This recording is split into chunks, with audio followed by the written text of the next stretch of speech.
시작. 위대한 죽음. 어떤 죽음이요? 위대한 죽음. 여러분, 제가 이 본문을 통해서 묵상을 좀 많이 해봤어요. 여러 가지 다양한 주제를 이렇게 발견할 수 있는데, 그럼에도 불구하고 예수님께서 전하고자 하는 죽음이 있다는 거예요.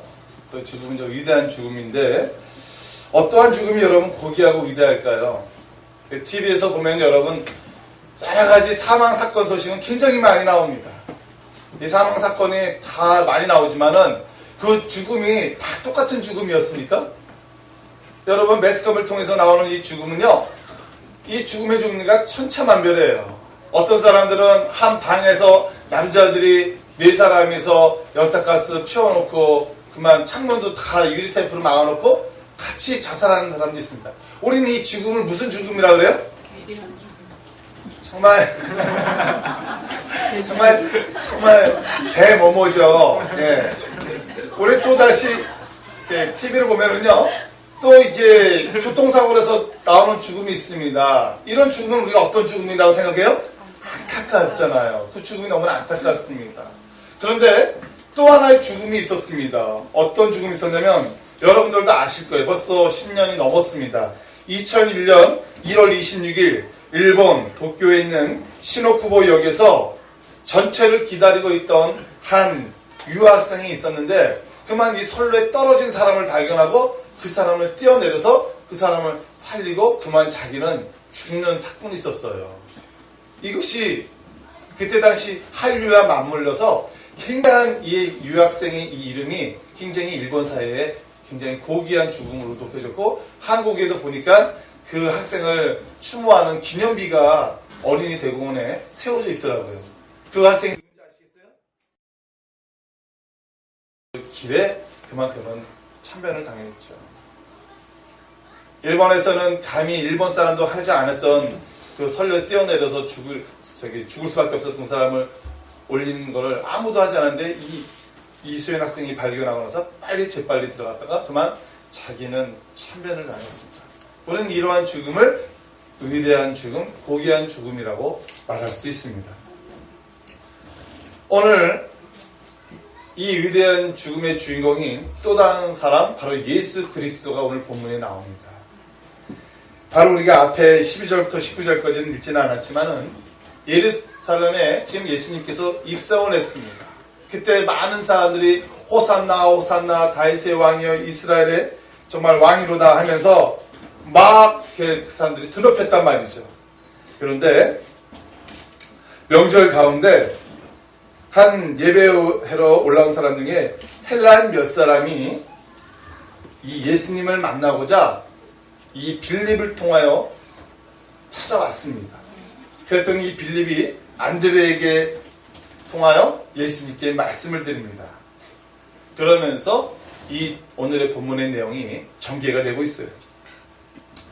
예수님께서는 대뜸 그 말을 듣고 나서 뭐라고 말했냐면, 드디어 인자가 영광을 얻을 때가 왔도다 했습니다. 그러면서 하는 말이 24절, 25절에 말을 하고 있어요. 한번 그림 좀 보여주시겠어요? 여러분, 제가 이거 그림을 설명하면은, 보여주고자 하는 거는, 요즘 젊은 사람들은, 어린 학생들은 이걸 모르더라고요. 여러분들은 이걸 아시는지 모르겠습니다. 자, 한번 보여줘 보세요. 예. 자, 알아맞혀 보세요. 이게 뭐예요? 밀. 밀. 예. 예. 이게, 우리 최소한 시골에서, 이것도 도시에서 자란 사람들은 몰라요. 농촌에서 자라야지 알지. 뭡니까? 밀. 예. 벽시 같기도 하고, 다양하잖아요. 그쵸? 밀. 네. 오늘 내용에, 본문에 나오잖아요. 이게 뭐라고요? 하늘의 밀입니다. 밀이 잔뜩 모여있으니까 이제 벽시같이 보이지 않습니까? 꼭 보리같이 생기기도 하고. 이 하늘의 밀이요, 땅에 심어지면 어떻게 큰지 아십니까? 보여줘 보시겠어요? 자, 어떻게 돼요? 울창한 밀숲을 이루고 있지 않습니까? 요 하늘의 밀이 땅에 떨어지니까 가지치기를 하니까 계속해서 1차 가지치기, 2차 가지치기, 3차 가지치기를 하니까 저렇게 풍성한 열매를 맺게 됩니다. 보십시오, 여러분. 이 땅의 하늘이 이만큼, 여러분 이제 힘이 하겠지만은 엄청난 많은 자기가 땅에 죽으니까 자기보다 몇십 배, 몇백 배 이상의 풍성한 열매를 맺고 있습니다. 예수님께서는 24절에 그런 말씀하고 있어요. 내가 진실로 진실로 너에게 이르노니 한 알의 민이 땅에 떨어져 죽지 않냐면 한 알 그대로 있고 죽으면 많은 열매를 맺느니라. 우리 학생들, 또 우리 여러분들 가운데서 이 합정동에 있는 양아진 뮤지엄 혹시 가보신 분이 있는지 모르겠습니다. 나중에 우리 국내 송지할 때 나중에 계획 중에 혹시 거기를 가게 될 것 같은데, 여러분 그 양아진 묘지에 수많은 사인을 가지고 계시는 외국 선교사님들이 그곳에 묻혀 있어요.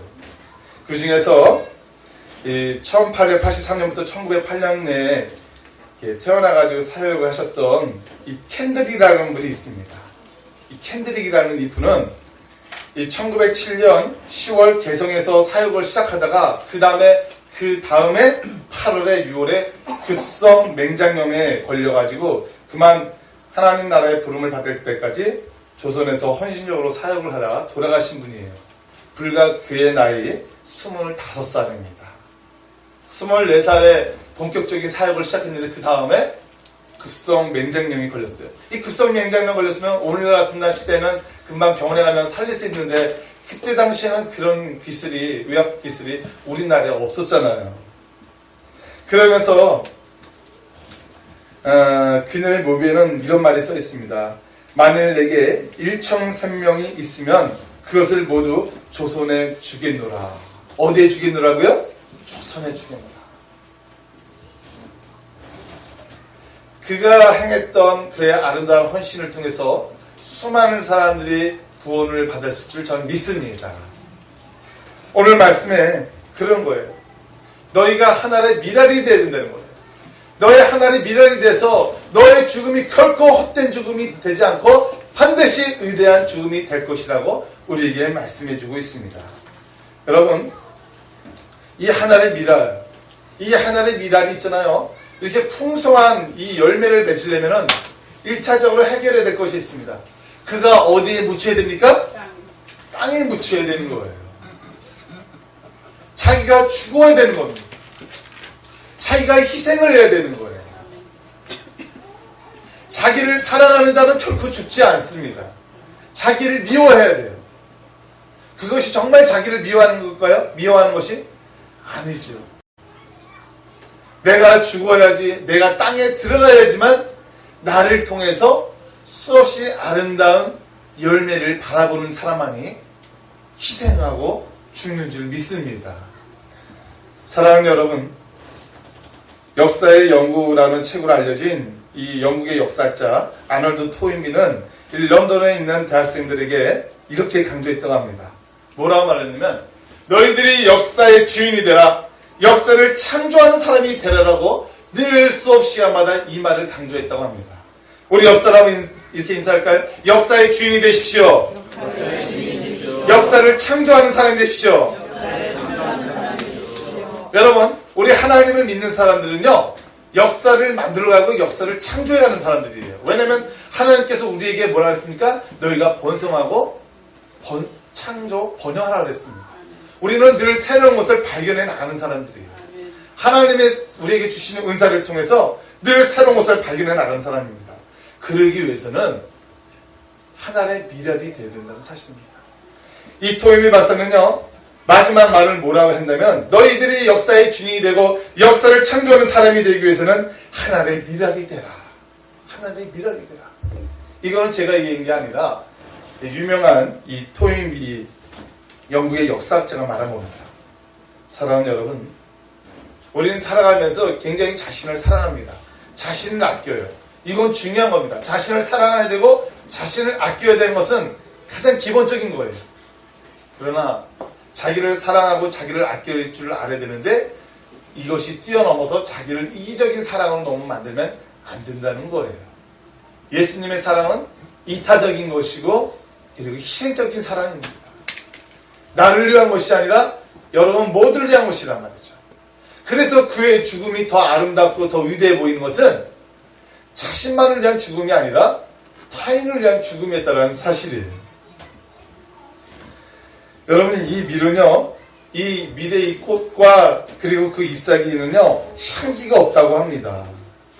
그러나 그 밀이 위대한 것은 자기가 죽음으로 말미암아 자기를 통하여 수없이 많은 이 열매들을 바라볼 줄 알기 때문에 자기의 모습과 자기의 그런 향기는 없다 할지라도 꽃처럼 이쁘고 화려하지 않는다 할지라도 그는 마땅히 자기가 땅에 묻혀야 된다는 사실을 알고 있었다는 사실입니다.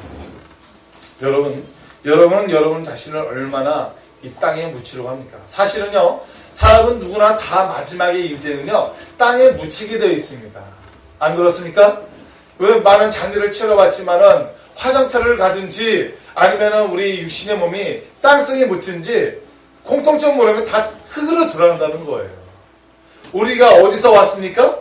창세기에 우리를 하나님께서 뭘로 만드셨어요? 흙으로 만드시지 않았습니까?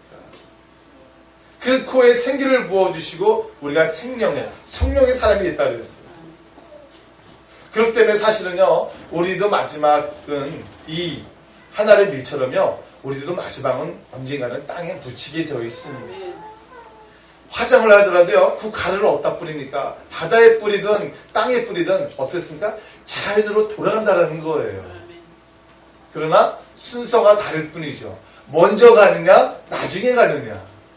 그렇다면 여러분, 우리가 언젠가 이 땅에 묻히게 된다면은 우리가 이 세상에 존재하는 동안에 우리가 해야 될 일이 얼마나 많이 있겠습니까?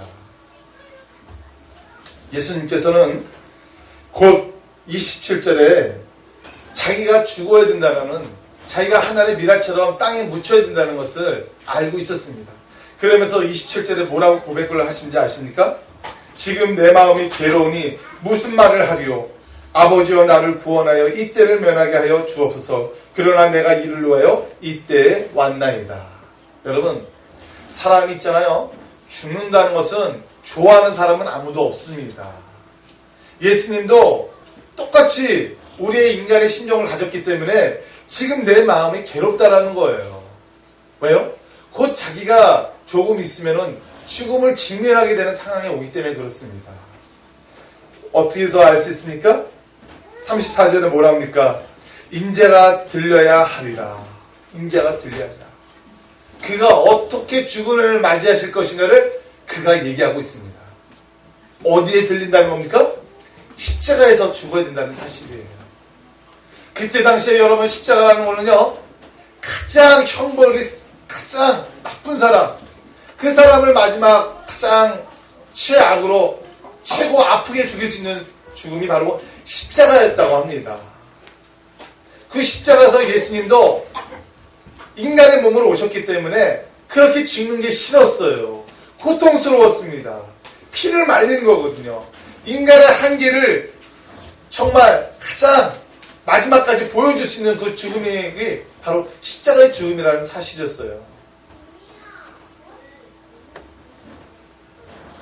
예수님도요, 우리와 똑같은 인간의 몸을 오셨기 때문에 그도 솔직히 옛날에 목수였지만은 우리가 못박질 해다 여기 딱 하나, 가시 하나 들어가 보십시오. 아픕니까? 안 아픕니까? 아파요.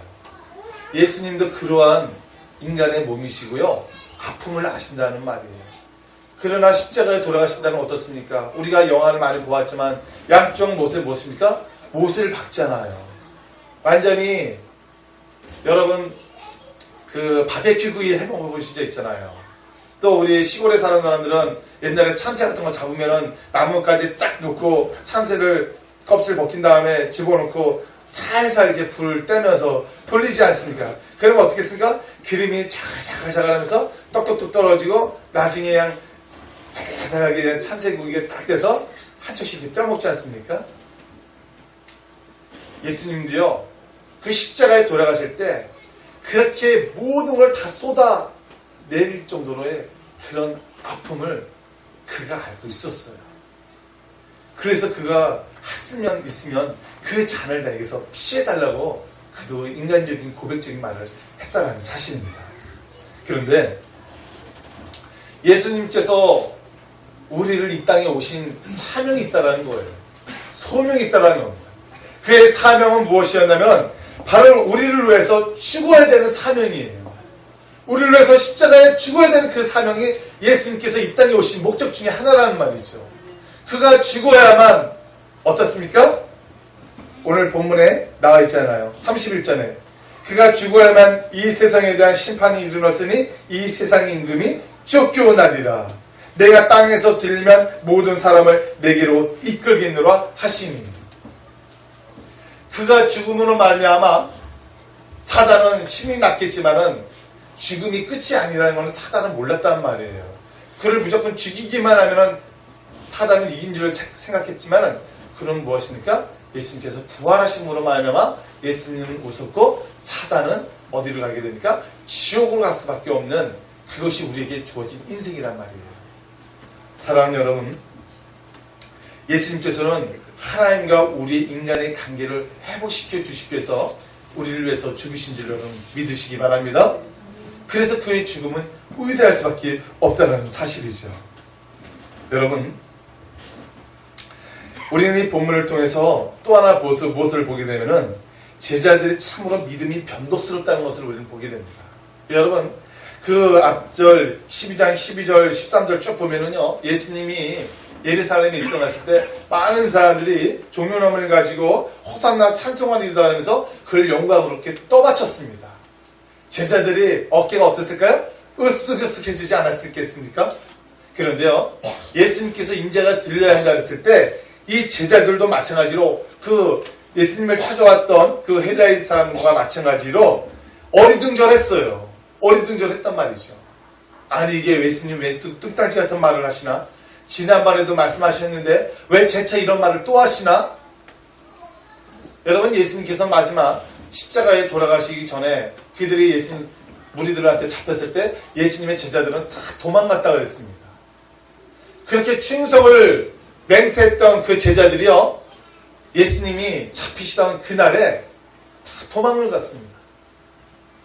여러분은 여러분 믿음이 대단하다고 생각하십니까?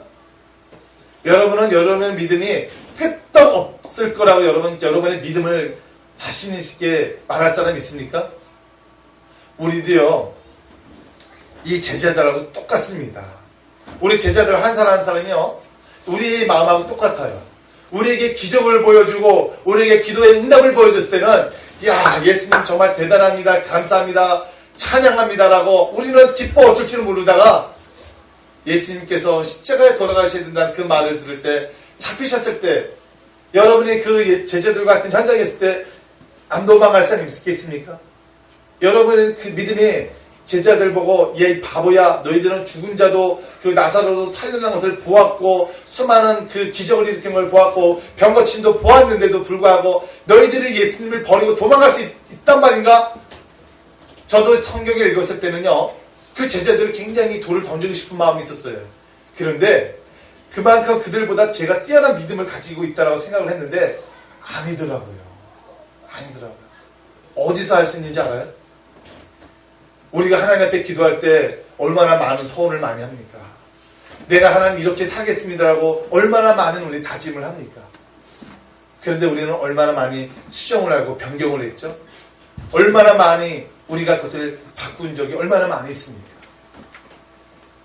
우리는 실제적인 상황에 닥치진 않았지만은 우리는 수시로 우리의 믿음이 변덕스러운 것을 우리는 많이 발견하게 됩니다. 사랑하는 여러분, 그러하게 예수님께서는 우리의 믿음을 아셨어요. 그러하게 그가 실제적인 죽음의 현장을 설명해 주고 있는 거예요. 그러면서 우리에게 하시는 말씀이 있습니다. 내가 죽어야지만 이 세상에 하나님과 너희의 사이를 막고 있는 그 사단, 이 죄 덩어리를 내가 심판할 수가 있고 나와 너의 관계를 회복할 수 있겠노라 라고 말씀해 주고 있는 것입니다. 우리를 구원해 주시기 위하여, 우리를 천국에 들어가기 위해서 우리를 영생을 주시기 위하여 예수님께서는 죽으셔야 했다는 것이 그의 사명이었습니다. 여러분, 우리의 사명은 무엇일까요? 우리도요, 예수님께서 우리에게 비유를 통해서 주셨던 것처럼 우리도 하나님의 밀이 되어야 되는 것이 우리의 사명인 줄 믿습니다. 여러분이 자꾸만 살고자 하십니까? 자꾸만 자기를 사랑하고 자기가 살고자 하는 사람은요, 결코 수많은 열매를 거둘 수가 없다는 사실을 여러분 아시기 바랍니다. 그러면서 예수님께서 자기가 인자가 들려야 한다는 것을 제자들과 그 따라온 무리들에게 말씀해 준 다음에 그 다음에 나중에 또 말을 합니다. 저기요, 질문이 있는데요. 33절에 이렇게 말을 하는 거예요. 무리가 대답하여 이르되 34절에 우리는 율법에서 그리스도가 영원히 계시다함을 들었거늘 너는 어찌하여 인자가 들려야 하리냐 하느냐. 여러분 그거 있잖아요. 학교에서 선생님들이 다 학생들을 가르친 다음에 학생들이 질문하잖아요. 선생님 질문 있습니다. 궁금한 것이 있는데요. 이렇게 우리는 질문을 하잖아요. 오늘 이 무리들이 예수님께 질문하는 겁니다. 선생님, 우리가 질문이 있습니다. 아니 그리스도가 영원히 계시다야 하는데 당신은 어찌하여 인자가 들려야 하리라 하십니까? 궁금한 거예요. 아니 그리스도는 우리와 영원히 함께 있는데 당신은 왜 인자가 들려야 한다는 것은 죽음을 뜻하는 것을 인자들이 그들이 알게 되는데 왜 당신이 죽게 되느냐? 그랬더니 35절 36절에 추가적인 설명을 해주고 있습니다. 사랑하는 여러분, 내가 이 땅에 빛이다. 이 땅에 빛이 있을 동안에 너희들이 빛의 안에서 다니라 그랬습니다. 어둠 속에서 다니지 말라 그랬습니다. 어둠 속에서 다니다 보면 길을 잃는다 그랬습니다. 여러분 어둠 속에서 길을 다녀보신 적 있잖아요. 자갈 끌고 다녀보신 적 있잖아요. 여러분의 라이트가 빛이 들어오지 않는다면 길을 갈 수 있습니까? 없습니까? 갈 수가 없어요. 길을 가다가 아무 데나 꽝꽝 박을 수가 있단 말이죠. 빛이 있어야지만이 우리가 바른 길로 갈 수 있다는 사실입니다. 그러면서 우리로 하여금 너희들은 빛의 자녀들이라 했습니다. 빛의 아들이라 그랬어요. 사랑하는 여러분, 예수 그리스도가 누군지를 바르게 안 다음에 우리가 예수 그리스도가 그가 빛인 줄 여러분 아시기 바랍니다. 우린 누구예요? 빛의 아들이에요. 그러하기에 우리는 예수님께서 그렇게 십자가에 돌아가셔서 그가 죽을 수밖에 없고 그리고 그가 부활하신 것을 우리는 알 때 정말 우리의 믿음이 그리고 그의 죽음이 정말 의대한 죽음이라는 것을 알고 우리의 믿음이 변치 않아야 됨을 여러분 잘 결단하시고 나가시기 바랍니다. 사실 예수님께서도 자기가 어떻게 죽어야 될지를 믿음의 신앙으로 고백했을 때 이 28절에 이런 말씀이 있었어요. 아버지 이름을 영광스럽게 하옵소서 하시니 이에 하늘에서 소리가 나서 이르되 내가 이미 영광스럽게 하였고 또다시 영광스럽게 하리라 하시니. 여러분이요 하늘의 밀이 되기까지 때론 고통스럽고 어렵고 힘들 때가 있을 것입니다. 그러나 하나님께서는 여러분에게 분명히 말씀을 통하여 의뢰해 주실 줄 믿습니다. 예수님께서 그래서 용기를 얻은 거예요. 내가 인자가 들려야 되고 내가 몹시 고통스럽게 죽어야 되는 걸 알고 있었지만은 하나님께서 위로를 해주시는 거예요. 네가 이미 영광스럽게 되었노라. 여러분이 혼자 믿음 생활하실 때 여러분 혼자 결코 아닙니다. 하나님은 여러분의 편이십니다. 하나님 여러분과 함께 하십니다. 하나님 여러분을 도와주십니다. 그러하기에 여러분이 하나님의 밀이 되기에 의대한 죽음을 맞이하는데 두려워하지 마십시오. 놀라지 마십시오. 하나님께서는 여러분 편에 계여주시고 하나님께서는 항상 여러분의 든든하게 서 계실 줄 믿습니다. 예수님께서도요 그가 의대한 죽음을 맞을 수 있을 때 그가 그렇게 당당하게 나갈 수 있었던 것은 하나님께서 늘 들려주시는 그 음성을 듣고 힘을 얻게 되었다는 사실입니다. 오늘날 우리가 하나님의 밀이 되기 위해서 의대한 죽음이 되기 위해서는 우리가 늘 어떻게 해야 되겠습니까? 늘 말씀을 통하여 하나님의 음성을 들어야 된다는 사실입니다. 우리가 살다 보면 얼마나 우리가 믿음이 흔들릴 때가 많이 있습니까? 세상을 통하여 얼마나 우리가 불평을 할 때가 많이 있습니다. 그러나 우리가 믿음으로 흔들리지 않고 세상을 다하여 원망하지 않고 불평하지 않는 우리의 심령을 굳건하게 바칠 수 있었던 것은 바로 말씀을 통하여 우리가 이기는 줄 믿습니다. 예수님께서도 마찬가지예요. 인자가 곧 들려야 할 때 내가 어떻게 죽음을 맞이해야 되기 때 그가 인간적인 어려움의 고백적인 요소를 막을 때 하나님께서 말씀을 통하여 의로를 주시고 힘준다는 사실입니다. 말씀을 맺고자 합니다. 사랑하는 여러분, 우리는 하나님의 미랄이 되어야 합니다. 이 하나님의 미랄이 된다는 것은 위대한 죽음을 맞이한다는 사실입니다. 예수님께서도 그러한 위대한 죽음을 맞이했습니다. 그러기 위해서 사랑하는 여러분, 그 하나님의 미랄, 위대한 죽음을 맞이할 수밖에 없었던 그 상황에 있어서 우리에게 힘이 되는 것은 하나님의 음성을 듣는 자는 이 위대한 죽음을 맞이하는데 결코 두렵지 않는다는 사실입니다. 오늘도 우리가 앞으로 해나갈 일들이 굉장히 많이 있습니다. 우리는 이 땅에 수많은, 전 세계에 있는 수많은 사람들을 우리가 중보기도하고 그들을 구원하기 위해서는 우리는 날마다 죽어야 됩니다. 하나님의 미랄이 되어야 됩니다. 그래야지만 우리 이렇게 풍성한 열매들을 하나님께 영광을 돌릴 수가 있고 우리는 하나님의 자녀로서 그렇게 마땅히 사명을 가지고 나갈 수가 있는 겁니다. 여러분, 하나님의 음성을 들으시기 바랍니다. 말씀을 읽으시기 바랍니다. 그 말씀 속에서 여러분들도 예수님처럼 하나님의 미랄이 되는 것이 여러분의 위대한 죽음이 되는 줄 믿습니다. 기도하겠습니다. 사랑이 많으신 아버지 하나님 감사합니다.